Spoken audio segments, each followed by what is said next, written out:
안녕하십니까. 하이델베르크 요리문답으로 배우는 10계명 온라인 강의에 오신 모든 분들을 주님의 이름으로 환영합니다.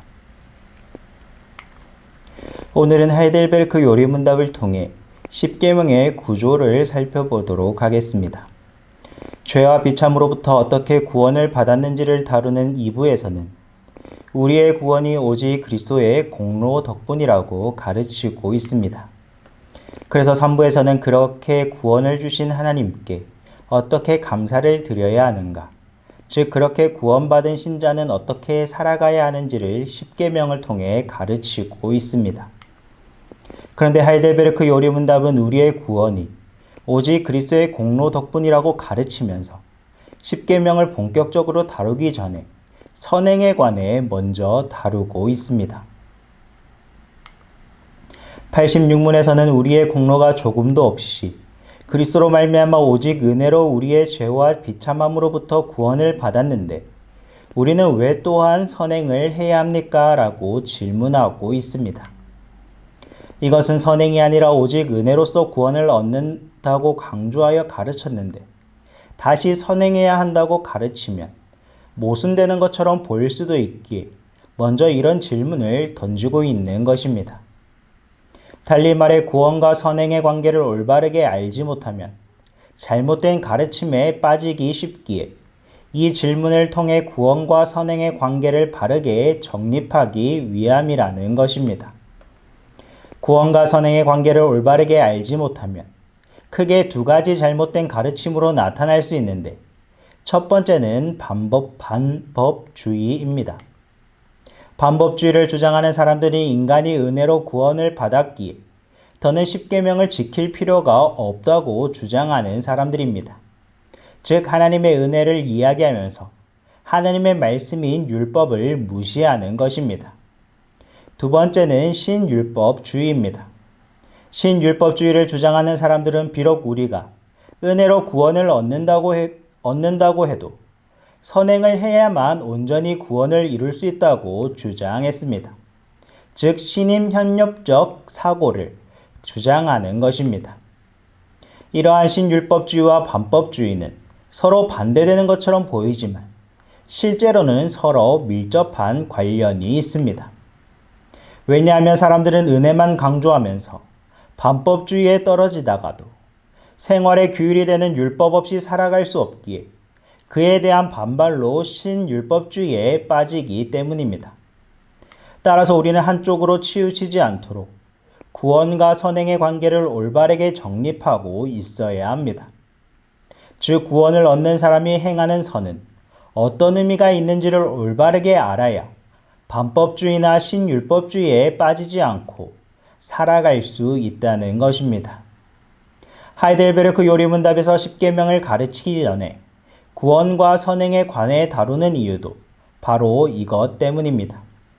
그러나 하이델베르크 요리문답에서는 반법주의나 신율법주의와 같이 어려운 말을 사용하지 않았고 사람들이 쉽게 이해할 수 있는 성경의 용어인 열매라는 말로 구원과 선행의 관계를 요약해주고 있습니다. 86문의 답 가운데 두 번째 문장에 나오는 우리 각 사람이 그 열매로서 자신의 믿음의 확신을 얻고 라는 표현에서 볼 수 있듯이 요리문답은 선행이 열매라고 가르치고 있습니다. 즉 선행이 구원의 근거가 될 수는 없지만 구원을 얻은 사람이 자연스럽게 맺게 되는 열매라는 것입니다. 예수님께서는 포도나무와 가지 비유로 그 사실을 가르쳐 주셨습니다. 예수님께서는 자신을 포도나무에 비유하시면서 예수님께 붙어 있으면 열매를 맺을 수 있지만 붙어 있지 않으면 열매를 맺을 수 없음을 비유로서 가르쳐 주신 것입니다. 따라서 우리가 착한 일을 하는 것도 예수님께 붙어 있을 때만 가능하다는 사실을 알 수 있습니다. 달리 말해 우리가 죄인이고 그리스도의 은혜로 구원받았다는 사실을 깊이 깨달을 때 비로소 우리는 다른 사람을 사랑할 수 있고 다른 사람을 위해 작은 일이라도 할 수 있다는 것입니다. 그리고 선행을 해야 하는 이유에 대한 첫 번째 답변을 보면 그리스도께서 그의 보혈로 우리를 구원하셨을 뿐만 아니라 성령으로 우리를 새롭게 하여 그의 형상을 닮게 하시기 때문입니다. 이는 우리가 모든 삶으로써 하나님의 은혜에 감사하고 하나님께서 우리를 통해서 찬양받으시기 위함입니다라고 말하고 있습니다. 즉 우리가 새롭게 되어 하나님의 형상을 따라 어떤 일을 할 수 있는 것은 모두 다 그리스도의 공로 때문이고 또 성령 하나님의 새롭게 하시는 은혜로 된다는 것입니다. 우리는 여기서 그리스도의 사역과 성령 하나님의 사역 두 가지를 함께 가르치고 있다는 점에 주목해 보아야 합니다. 왜냐하면 두 가지 중 한 가지만 강조하면 구원과 선행의 관계를 바르게 이해할 수 없기 때문입니다. 대체로 우리는 예수님께서 나와 같은 죄인을 위해 돌아가셨다는 사실에 늘 그리스도의 사랑을 생각하며 살아가려고 합니다. 그러나 예수님의 사랑을 느끼고 생각하는 것도 좋고 또 구원의 은혜를 처음 깨달았을 때 거기에 대한 사랑과 감사가 있는 것도 좋지만 거기서 끝난다면, 거기서 머물러 버린다면 문제가 있다는 것입니다. 왜냐하면 처음 사랑을 품고 예수님을 사랑하고 섬기려는 것은 좋은데 계속 거기에만 머물러 있다면 부족한 것이기 때문입니다. 하나님을 아는 데서 자라지 않으면 사랑이라는 감정도 섬기려는 마음도 시간이 흐르면서 점점 줄어들 수밖에 없습니다. 그러므로 사랑의 감정과 섬기려는 마음을 잃어버리지 않으려면 우리는 주님의 은혜 가운데 늘 자라가야 합니다. 우리가 주님의 은혜 가운데 자라나기 위해서는 구원의 역사, 구원의 과정을 잘 알고 있어야 합니다. 그리고 구원의 역사를 잘 알기 위해서는 예수님께서 완성하신 유월절과 성령 하나님께서 오신 오순절 사건을 함께 알아야 합니다. 왜냐하면 유월절과 오순절은 밀접하게 연결되어 있기 때문입니다. 예수님께서는 유월절 어린 양으로 돌아가셨고 부활하신 후 40일 동안 제자들과 함께 하시며 하나님 나라의 일을 가르쳐 주셨습니다. 그리고 부활하신 후 50째 되던 날 성령 하나님을 우리에게 보내주셨습니다. 그러므로 우리는 예수님의 십자가를 생각할 때 항상 오순절 성령 강림 사건을 함께 생각해야 합니다.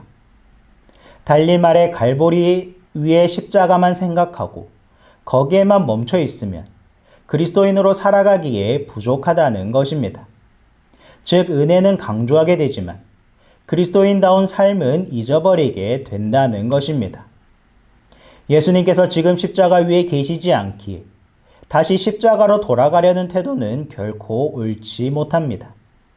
예수님께서는 부활하셨고 지금은 하나님 우편에 앉아 계십니다. 그리고 거기서 성령 하나님을 보내주셨을 뿐만 아니라 지금도 말씀과 성령으로 인도해 주셔서 우리를 날마다 새롭게 하시고 하나님의 형상을 닮아가게 하시고 또한 하나님의 형상을 회복하게 하십니다. 우리가 이 사실을 굳게 붙잡을 때만이 앞으로 나아갈 수 있고 주님의 은혜 안에서 자라날 수 있습니다. 86문의 답 첫 문장에서 가르치는 것이 바로 이것입니다. 그리고 성령 하나님의 사역으로 우리를 새롭게 하셔서 우리에게 하나님의 형상을 따라 맡겨주신 일을 하게 하신다는 것입니다. 다시 말해 형상이 새로워진다는 것은 하나님께서 맡기신 일을 한다는 뜻이라는 것입니다. 하나님께서 맡기신 일이란 하나님을 대리하여 땅에 있는 모든 것들을 다스리는 것이었습니다. 그러나 사람이 죄를 지음으로 말미암아 그 영광스러운 지위를 박탈당하고 말았습니다. 그러나 하나님께서는 예수님 안에서 성령으로 새롭게 하심으로 그분의 형상을 닮아가고 회복하게 하십니다. 이것은 우리가 부활의 몸을 입고 그리스도와 함께 만물을 다스리게 될 때 이 말씀의 뜻이 명확하고 분명하게 드러나게 될 것입니다. 성령으로 새롭게 되어 하나님의 형상을 닮아간다라는 말에는 이런 역사가 담겨 있습니다. 한편으로는 창세를 가리키면서 하나님의 선하신 창조를 생각하게 하고 다른 한편으로는 마지막 날에 온전히 이루어질 것을 소망하게 합니다. 86문은 이렇게 창조와 종말 사이의 기간에 예수님께서 성령을 통해 하나님의 형상을 우리 가운데 이루어 나가신다는 중요한 사실을 가르쳐주고 있습니다. 그러므로 이렇게 삼위 하나님의 사역과 관련하여 선행을 가르치면 절대로 자기 스스로 선한 일을 했다고 말할 수 없게 되는 것입니다. 왜냐하면 삼위 하나님의 사역 안에서 보면 우리가 행하는 모든 선한 일들도 모두 하나님께서 주시는 은혜의 선물일 뿐이기 때문입니다. 그런데 86문에서는 사람의 선을 행하는 목적을 하나님과 자신 그리고 타인에 대한 목적으로 각각 나누어 가르치고 있습니다. 먼저 하나님에 대해서는 모든 삶으로서 하나님의 복 주심에 감사하고 하나님께서 우리를 통해 찬양을 받으시는 것이 선행의 목적이고 자신에 대해서는 자기 믿음의 확신을 얻는 것이 목적이며 타인에 대해서는 경건한 삶으로서 그들을 그리스도께로 인도하는 것이 선행의 목적이라고 가르치고 있습니다. 그런데 이런 일은 성령을 통해 하나님의 형상으로 회복된 사람만이 할 수 있습니다. 선행에 대한 목적을 조금 더 자세하게 살펴보자면 첫째로 선행은 하나님의 복주심에 대한 말로 감사할 뿐만 아니라 은혜로 맺은 열매를 주님께 돌려드리면서 감사하는 것을 의미하고 있습니다. 하나님께 감사를 돌려드려야 하는 이유는 그 선행이 자신의 힘으로 이룬 것이 아니라 오직 성령 하나님의 은혜로 된 것이기 때문입니다. 그러므로 이러한 선행은 구원의 근거로 내놓는 선행과는 근본적으로 다른 것입니다. 둘째로 선행은 자기의 믿음에 확신을 주는데 베드로후서 1장 10절은 그러므로 형제들아 더욱 힘써 너희 부르심과 택하심을 굳게 하라. 너희가 이것을 행한즉 언제든지 실족지 아니하리라 라고 말씀하고 있습니다. 그러나 우리가 예정론을 결정론적으로 이해하는 경향이 있습니다. 그래서 나는 예정되어 있으니 괜찮다라는 식으로 생각하거나 예정되었다는 사실을 확인하려고 노력합니다. 그러나 하나님의 부르심과 택하심이 있으니까 그것을 굳게 하라고 가르치고 있습니다. 즉 열매로 예정의 사실을 더 확실하게 나타내라고 가르치고 있다는 것입니다. 열매가 없는 사람에 대해 성경은 거짓된 위로와 위안을 주지 않습니다. 성경은 그 어디에서도 예정되었으니까 나중에는 다 돌아오니까 지금은 대충 살아도 된다라는 식으로 가르치지 않습니다. 87문을 보면 오히려 돌이키지 않고 회개하지 않고 계속 죄를 지으면 하나님의 나라를 유업으로 받을 수 없다라고 곧 구원받을 수 없다고 분명하게 가르치고 있습니다. 그러므로 구원의 복음을 맛본 사람이라고 할지라도 열매로서 믿음의 확신을 얻어야 하며 그에 합당한 열매가 없으면 오히려 자신을 돌아보고 조심하며 돌이켜야 하는 것입니다. 셋째로 선행은 다른 사람들을 그리스도께로 인도하는 역할을 하는데 선행이 없이 말로만 권하여서는 다른 사람을 예수님께로 인도할 수 없습니다. 오히려 말을 하지 않더라도 착한 행동을 하면 베드로전서 3장 15절에서 너희 마음에 그리스도를 주로 삼아 거룩하게 하고 너희 속에 있는 소망에 관한 이유를 묻는 자에게는 대답할 것을 항상 준비하되 온유와 두려움으로 하고라고 말씀하듯이 너희 속에 있는 소망에 관해 이유를 묻는 자들이 생기게 되기 때문입니다. 역으로 말만 하고 행동이나 생활, 감정에서 믿지 않는 사람들과 비슷하면 그런 사람은 복음을 전하는 통로로 바르게 쓰임받을 수 없습니다. 그러므로 선행의 열매를 맺을 때만 주님께서 그를 사용하셔서 이웃에게도 구원의 은혜를 베풀어 나가신다는 것입니다. 87문으로 넘어오시면 감사하지 않고 회개하지 않는 삶을 계속 살면서 하나님께 돌이키지 않는 사람들도 구원을 얻을 수 있느냐고 묻고 있습니다. 그런데 답을 보면 결코 구원을 받을 수 없다라는 것입니다 라고 대답하고 있습니다. 회개하지 않는 사람이 구원받을 수 없다는 말은 우리가 쉽게 이해할 수 있습니다. 그런데 요리분답은 감사하지 않는 사람도 구원을 받을 수 없다고 말하고 있습니다. 감사하지 않는 사람이 구원을 받지 못하는 이유를 알기 위해서는 성경에서 감사하지 않는 것을 죄라고 가르치는 구절들을 살펴보아야 합니다. 대표적인 구절 로마서 1장 21절을 보면 하나님을 알되 하나님으로 영화롭게도 아니하며 감사치도 아니하고라고 말씀해주고 있습니다. 그리고 이어지는 22절부터 마지막 절까지 여러 가지 죄들을 열거하는데 하나님께 영광을 돌리지 않거나 감사하지 않는 것을 가장 먼저 열거하고 있습니다.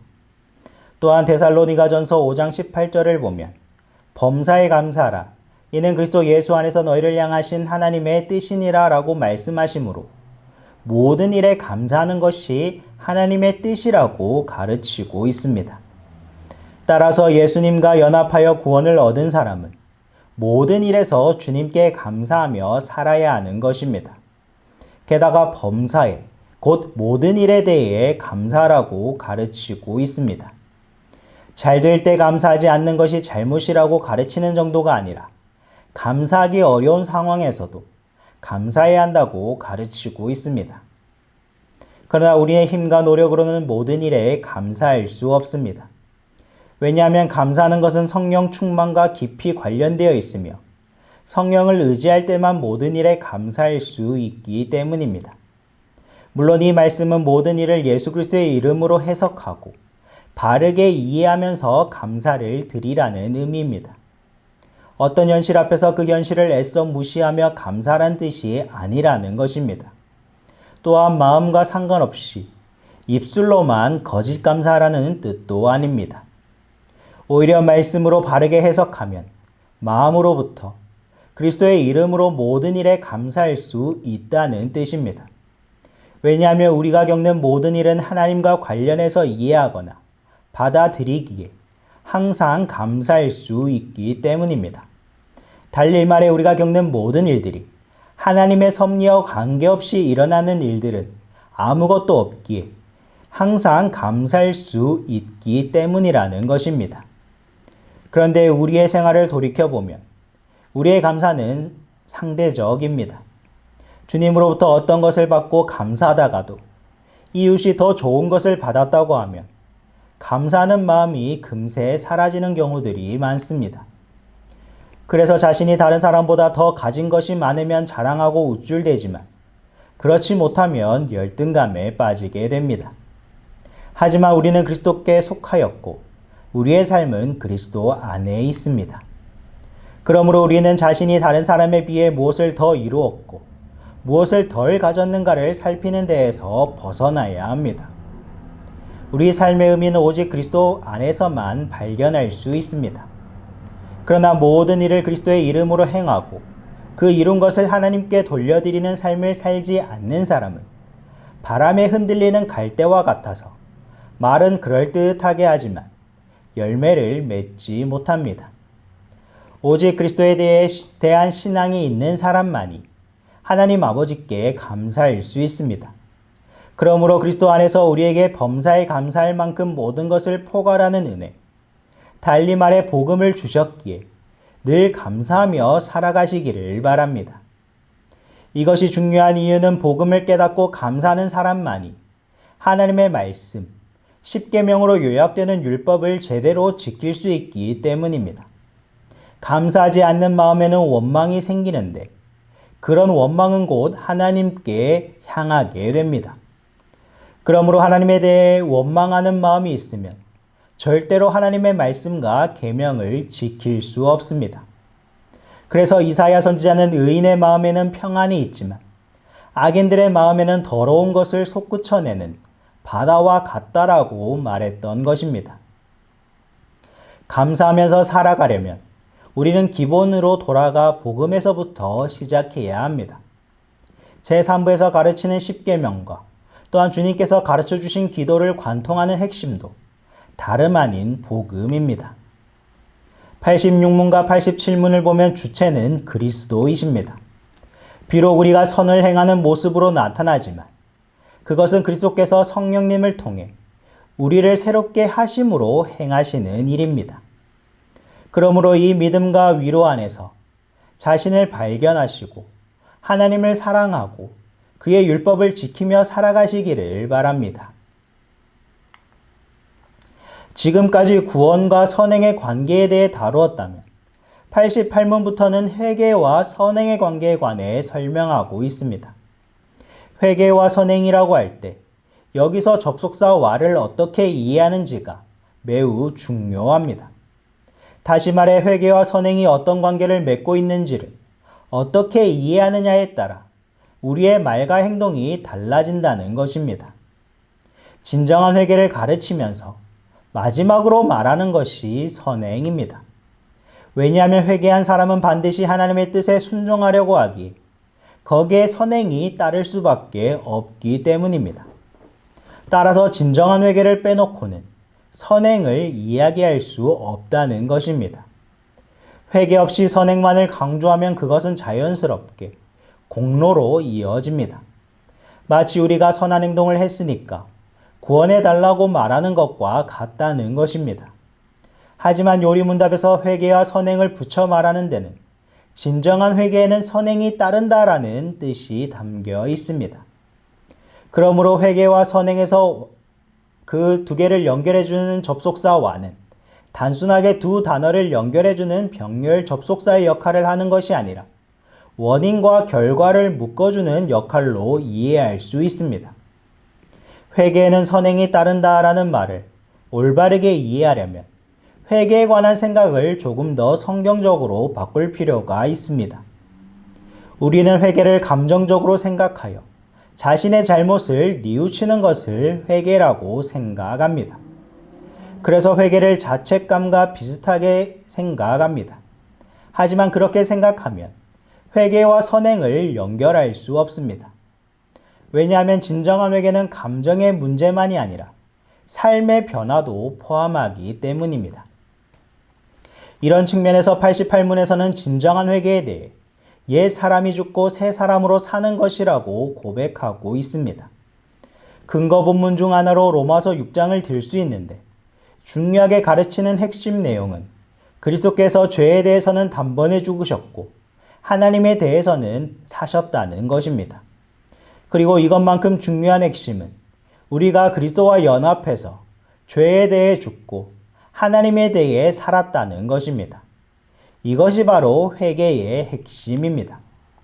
이 사실을 빼놓고 왜 잘못을 반복하느냐고, 왜 고치지 못하는가 하는 자책감에만 사로잡혀 있는 것은 결코 진정한 회개라 할 수 없습니다. 그래서 진정한 회개란 그리스도께서 죄에 대해 죽으셨고 하나님에 대해 살아나셨으므로 그리스도와 연합해서 죄에 대해 죽은 사람도 다시 살아나는 것처럼 새 사람으로 살아가는 것이라고 말할 수 있습니다. 진정한 회개가 중요한 이유는 가짜 회개도 있기 때문입니다. 대표적인 예로 감정적인 회개와 율법주의적인 회개가 있습니다. 먼저 감정적인 회개에 대해 생각해 보면 거짓으로 뉘우치지 않고 마음을 다해 뉘우치면 이를 진정한 회개라고 생각하는 것입니다. 물론 89문과 90문을 보면 마음의 상태를 표현하는 말, 즉 즐거움과 사랑, 그리고 기쁨 등 감정적인 표현들이 회개와 관련해서 다양하게 사용되고 있습니다. 그러나 죄는 단순히 감정의 문제만은 아닙니다. 그러므로 죄에서 돌이키는 것을 감정의 문제로 접근하지 말아야 합니다. 왜냐하면 죄는 하나님의 법을 어긴 것이기에 회개도 거기서부터 회복되어야 하기 때문입니다. 다시 말해 회개의 기준이 우리의 감정이 아니라 하나님의 법이 되어야 한다는 것입니다. 둘째로 율법주의적인 회개 역시도 진정한 회개가 될 수 없습니다. 왜냐하면 진정한 회개는 그리스도와 연합하는 것인데 그 사실을 모르고 회개를 이야기하면 사람의 도덕적인 노력과 수행을 강조하게 되기 때문입니다. 달리 말해 그리스도와 연합하여 죄에 대해서는 죽고 하나님에 대해서는 살았다는 사실을 믿고 나아가기보다는 회개도 하나님보다 자기를 신뢰하는 모습으로 나타날 수 있기 때문이라는 것입니다. 그러나 옛 사람을 죽이는 유일한 방법은 복음을 믿는 것밖에 없습니다. 옛 사람이 죽는 것과 새 사람으로 사는 것은 마치 동전의 양면처럼 붙어 있습니다. 자기의 힘으로 옛 사람을 다 죽이고 나면 하나님께서 그것을 인정하여 주시고 새 사람으로 살라고 말씀하시는 것이 아니라 두 가지는 동시에 이루어집니다. 만에 하나라도 옛사람을 죽이고 나니 하나님께서 새 사람을 입혀주셨다고 말한다면 그리스도와 연합한다는 복음 대신에 사람의 선행이나 사람의 공로를 강조하는 말이 되고 맙니다. 그래서 사람의 진정한 회개가 무엇인지 묻는 88문에서는 사람의 감정 또는 선행에 대해 질문하는 것이 아니라 회개의 근거를 알고 있는지와 그리스도와 연합된 사람으로 살고 있는지, 즉 새 사람으로 살아가고 있는지를 묻고 있는 것입니다. 89문에서는 옛사람이 죽는다는 것의 의미를 구체적으로 설명하고 있습니다. 옛사람이 죽는 일은 죄에 대해 바르게 깨닫는 데에서부터 시작됩니다. 그리고 옛사람이 죽기 시작한 사람은 자신의 죄가 하나님을 진노하게 했다는 사실을 고백하며 그 사실로 말미암아 마음으로부터 슬퍼하고 죄를 점점 더 미워하고 죄를 피하게 됩니다. 여기서 미워할 뿐만 아니라 피하게 된다고 가르치고 있듯이 죄에 대해 슬퍼하기만 하고 그것을 피하는 행동으로 옮기지 않으면 그것은 진정한 회개라고 말할 수 없습니다. 가룟 유다는 자신이 저지른 죄에 대해 슬퍼하고 후회는 했지만 복음의 말씀을 믿고 나오지는 않았습니다. 그래서 그를 두고 회개했다고 말할 수 없는 것입니다. 이런 측면에서 진정한 회개는 몸과 마음, 또 행동과 생각이 모두 바뀌는 것입니다. 즉, 옛 사람이 완전히 죽고 새 사람으로 온전히 바뀌는 것이 진정한 회개라는 것입니다. 90문에서는 새 사람으로 사는 삶이 어떤 것인지를 가르치고 있는데 새 사람으로 살 때 가장 먼저 일어나는 변화는 마음에서 일어나며 그리스도를 생각할 때마다 즐거움과 기쁨이 그 마음 가운데 넘치게 되는 것입니다. 왜냐하면 그리스도께서 이루신 구원 때문에 우리는 모든 일에 감사할 수 있게 되기 때문입니다. 바울이 항상 기뻐하라고 가르친 사람들 가운데는 노예도 많았고 핍박 가운데 어려움을 겪는 사람도 많았습니다. 그럼에도 불구하고 바울은 그러한 처지에 있는 청중들에게 그리스도께서 구원하신 은혜를 생각하며 항상 기뻐하고 범사에 감사하라고 가르쳤습니다. 왜냐하면 세상에 대한 걱정과 염려가 마음을 꽉 붙잡고 있으면 감사할 수 없고 기뻐할 수도 없지만 그리스도와 연합하여 새롭게 된 사람은 그런 데서 벗어나 마음으로 즐거워할 수 있기 때문입니다. 그리고 새 사람으로 산다는 것은 하나님 안에서 마음으로 즐거워할 뿐만 아니라 하나님의 모든 뜻을 행하며 사는 것을 사랑하고 기뻐하는 것을 의미하고 있습니다. 또한 진정한 회개는 단회적인 사건이 아니라 일평생 해나가야 할 행위입니다. 사람들은 회개를 단계적으로 생각하는 경향이 있습니다.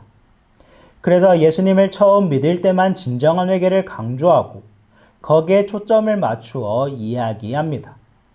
그러나 그렇게 되면 회심의 경험을 강조하면서 그리스도와의 연합이라는 핵심은 비켜나가게 됩니다. 우리는 그리스도와 연합된 삶을 실체를 경험을 통해 맛보며 살아가야 합니다.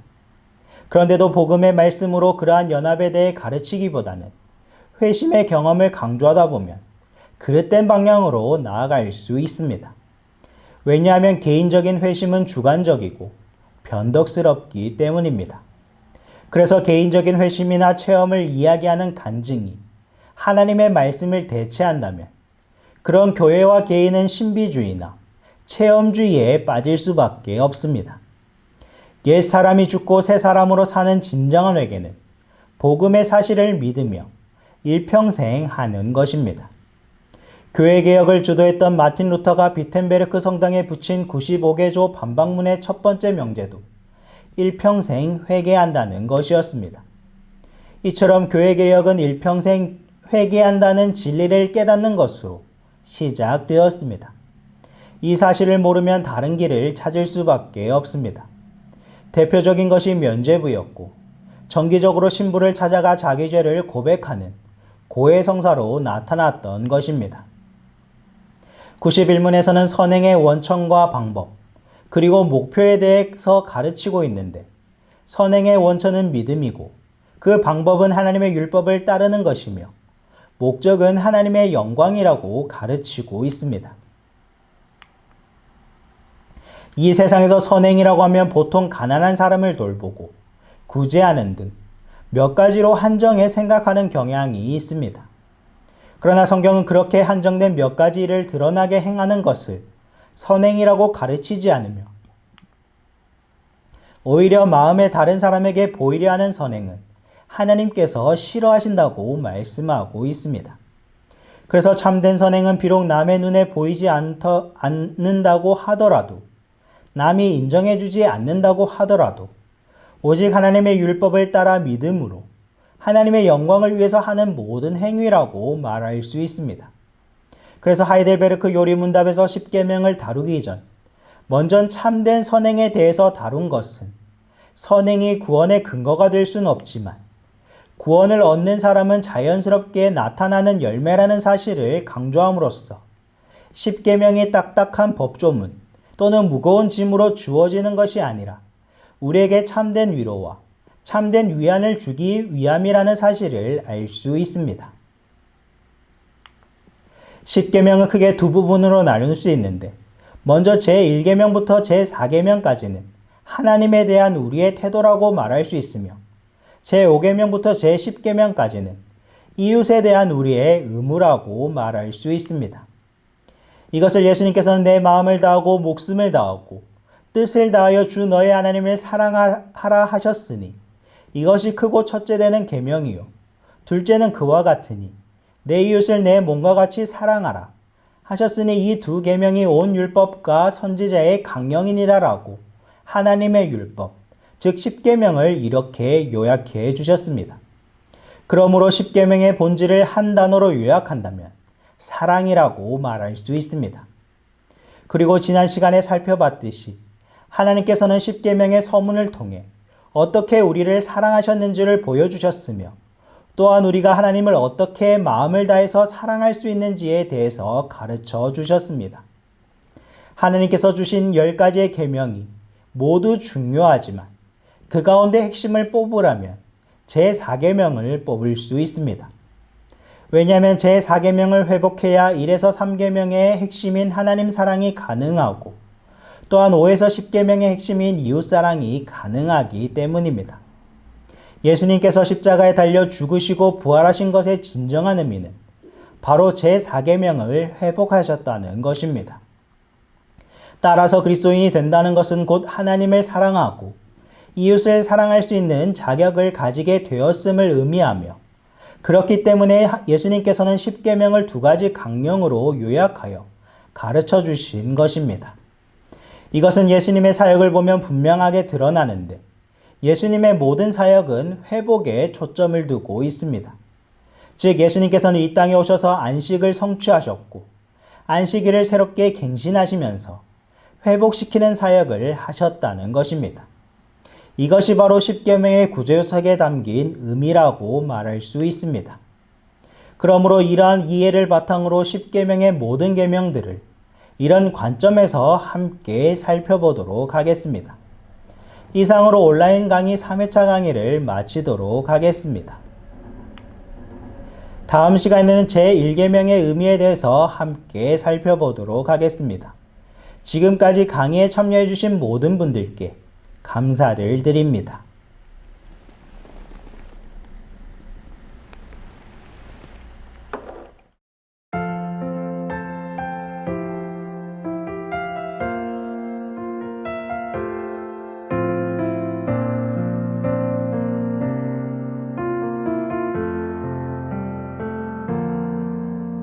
내 마음을 다하고 목숨을 다하고 내 뜻을 다하여 하나님을 사랑하라 내 자신과 같이 너의 이웃을 사랑하라 사랑하라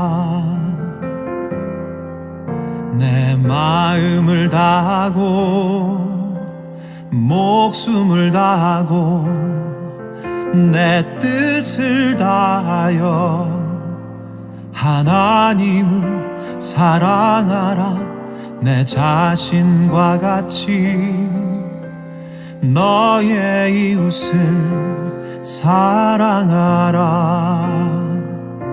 사랑하라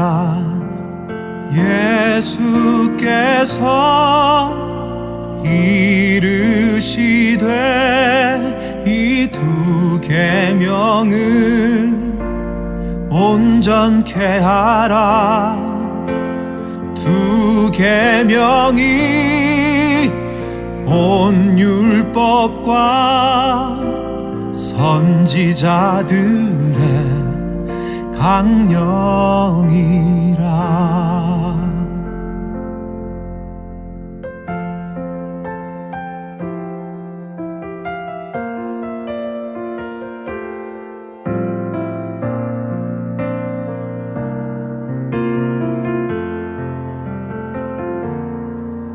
내 마음을 다하고 목숨을 다하고 내 뜻을 다하여 하나님을 사랑하라 내 자신과 같이 너의 이웃을 사랑하라 사랑하라 예수께서 이르시되 이 두 계명을